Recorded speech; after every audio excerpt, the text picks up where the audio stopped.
aldanib qolishi mumkin-da. Aldanib qolgandan keyin baqa olib kelib olgandan keyin u narsani keyin. Sherali aka bizning mijozlarimizdan aka realniy tabiiy fikringizni aytsangiz texnika haqida.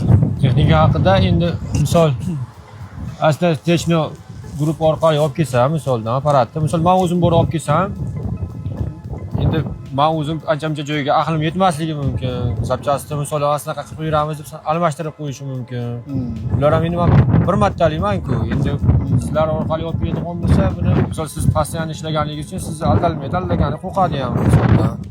Yo, misol sizlarda ham garantiyasi bor. U Xitoy o'z vaqtida kelib garant qilib to'g'irlab bera olmaydi. Shunaqa.